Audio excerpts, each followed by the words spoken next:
Hi everyone, my name is Alex. Welcome to Broken Pines Farm. In the Christmas tree farm right now because November 25th, the first day we're going to be selling Christmas trees, and I'm hearing some customers already. Who could it be? Hey guys! Hey, it's Paul and Lori from John's Outdoor. Hi. Let's go pick a tree. Hey guys, look what I found.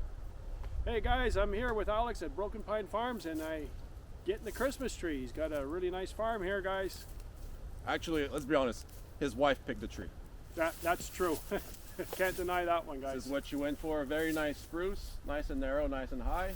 This happens to be a double-headed one, the one I call the compromise tree, so we can have an angel and a star.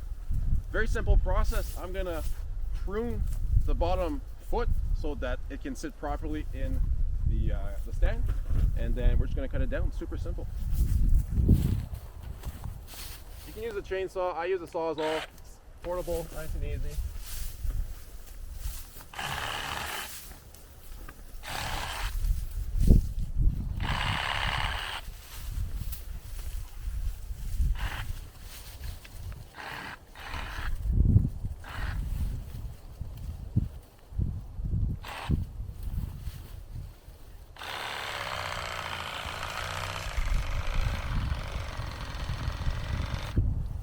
That's a blooper.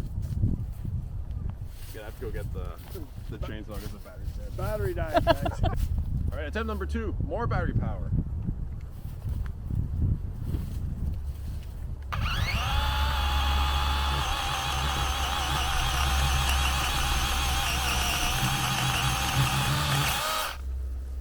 All right, guys, we've got our Christmas tree here. Woo.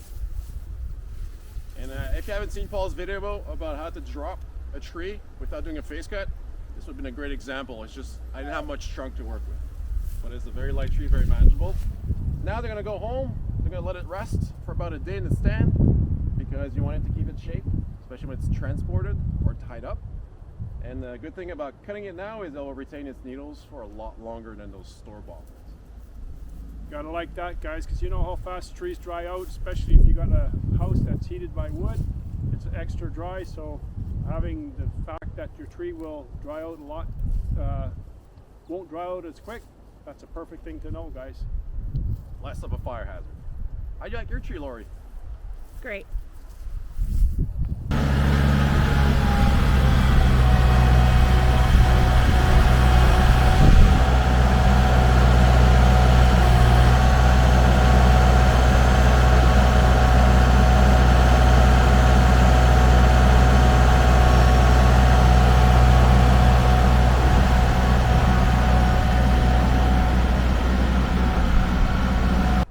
Hey guys, basically the tree's all loaded up. Alex is a very generous person to offer me a Christmas tree. My wife got to pick it out, very happy about it.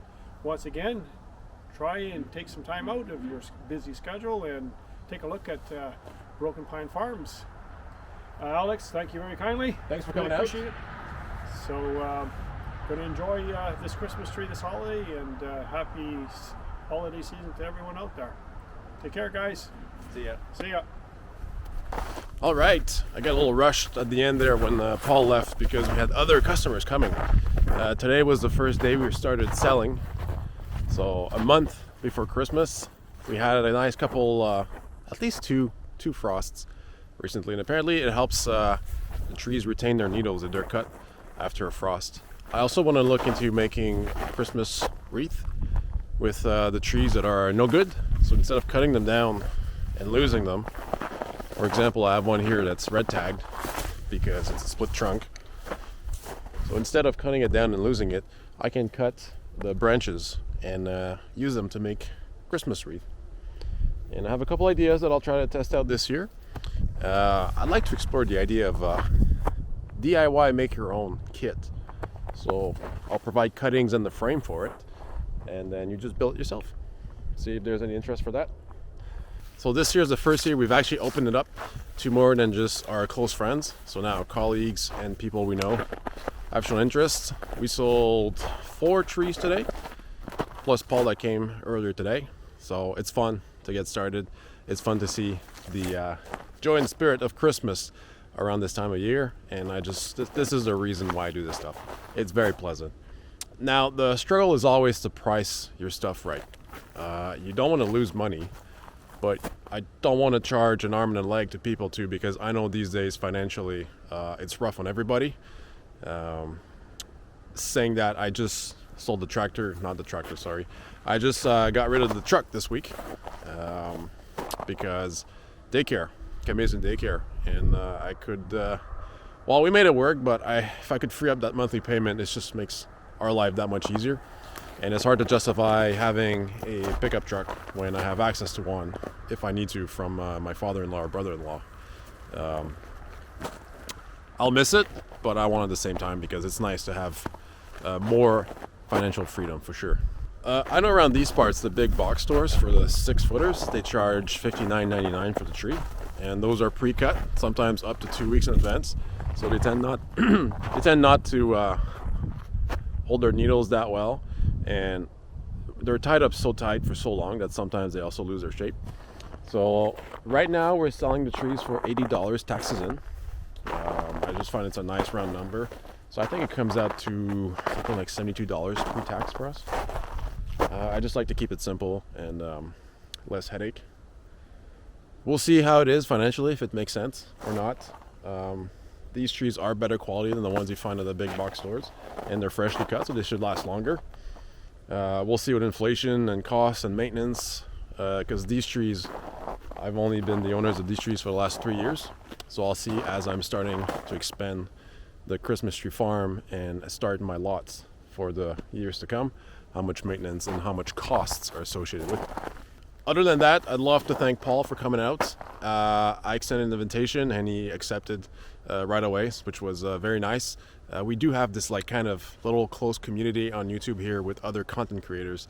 It's always nice to have a close by neighbor. He doesn't live too far away from me, so it was nice that he came out with his wife and dog, and it was nice to chat with him in person. I'll leave a link in the description down below for his channel. Go check it out. Paul from Jellin's Outdoor, or Jellin Outdoors. I keep getting confused. Pretty sure it's Jellin Outdoors. A great guy, very knowledgeable. And if you go on his channel, the amount of prep he does before he does anything is just amazing. I don't have the patience or attention span to do what he does, but he does beautiful work. I tend to just slap it together. If it holds, perfect, and that's good enough for me, which I try to not do that too much. But at the end of the day, time is usually my biggest problem, lack of time. So as soon as something is functional, I tend to move on to something else, which is always the best approach, but it is what it is. I'd be curious to know, do you guys get real Christmas trees or do you have a fake Christmas tree? I have zero problems with either. I used to have a fake Christmas tree. I used that fake one for many years before we bought the property, and we ended up with a Christmas tree farm. This has been a childhood dream of mine to own one and to sell Christmas trees. So obviously now we switched to live trees. It's different.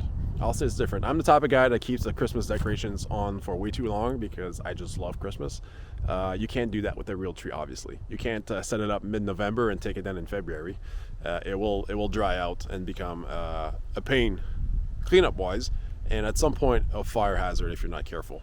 So it's different. I still have a tiny Costco special fake tree that I like to keep up, but the main tree that will be in the basement in the family room will be the live tree this year, and I'm very excited for it. Otherwise, thank you so much for watching. Make sure to hit that like button and subscribe for more content. Leave a comment down below, and thanks for stopping by. I'll see you next time. Take care.